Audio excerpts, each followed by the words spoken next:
station. The hit of the season on Broadway is an explosion of sights and sounds that may make you see the world differently.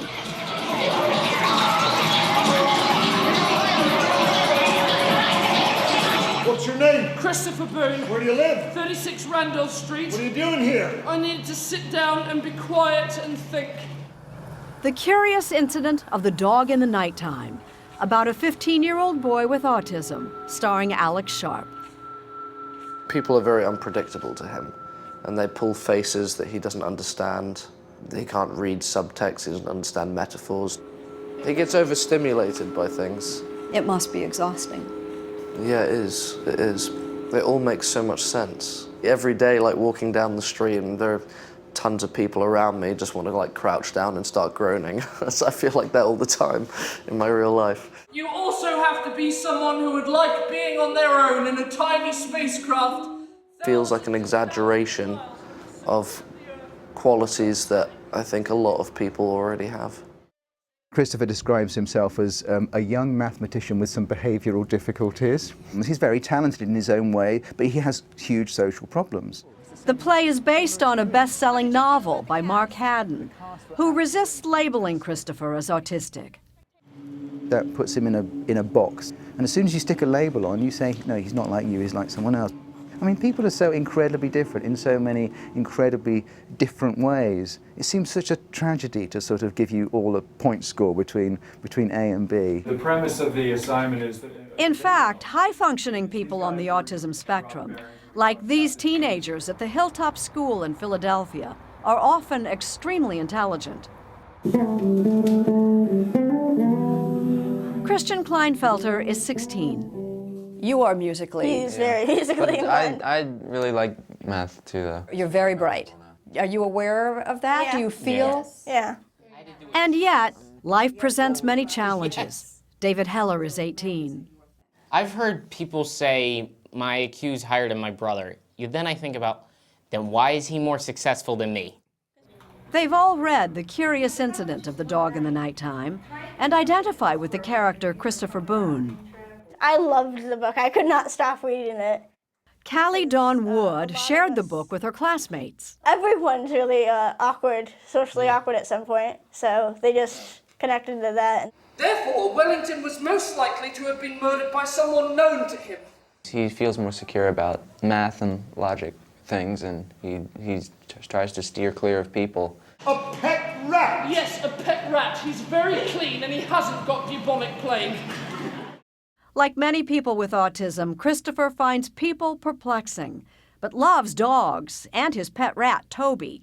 I could touch animals for days, but I will hate human touch a lot.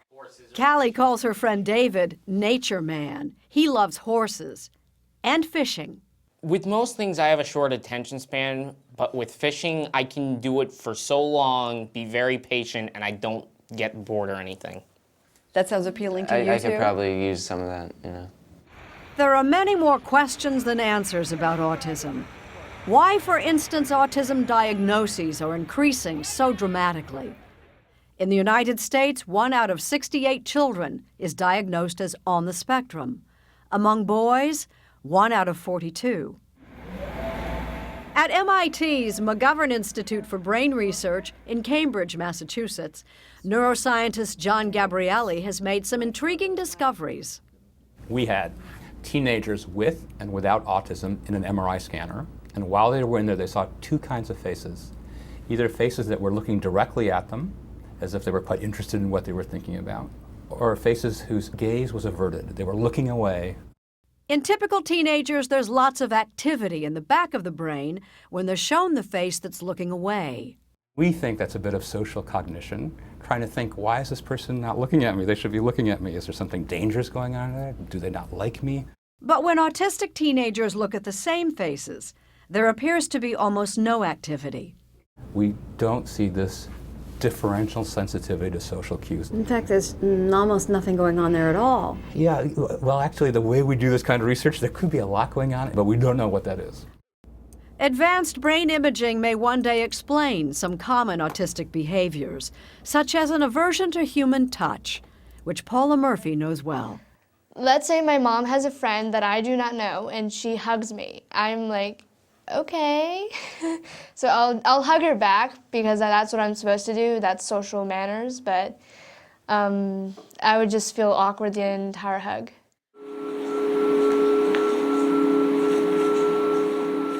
It surprises me in the story that Christopher, who doesn't like to touch people, do you remember how he touched his parents? Yeah, with his fingertips. Yeah. Yeah, let's do the touch.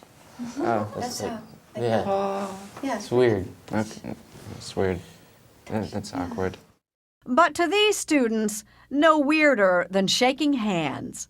Do you understand why people do it? I have no clue. Wait, handshakes? They could have made up some random hand movement like blah, and that could have been A hello. secret handshake that you didn't even know. Yeah, exactly. They could do Hello. anything. Hello. Hi. Hi. And do you find touching awkward, but this is okay? Last month, Callie, Paula, David, Christian, and some of their classmates stepped off a bus and into the crazy, busy world of New York City's Times Square. Why do you keep moving? No, not again. Not again. When we first arrived here, I had like total sensory overload, but now it's pretty awesome. They came to see the curious incident. A D108 and she's got 109. I can see 4 different, and the wind is blowing from the snail is facing up. And afterward got a chance to meet the star. And even, curiously, to shake his hand. Hey, nice to meet you. How you doing? Nice to meet you. Oh, just shake all your hands while you're eating. May I say, you did a fantastic job portraying Christopher as, you know, a young man with atypical autism, maybe even slight Asperger's. As someone who struggles with that, and so do my peers, great job. Thank you, man. I really honestly, absolutely great job with that. Feeling like I'm being a representative of some kind, it kind of blows my mind and is terrifying, but it's also sort of a beautiful responsibility. For Alex Sharp, it's the kind of review that means more than the standing ovation he gets almost every night.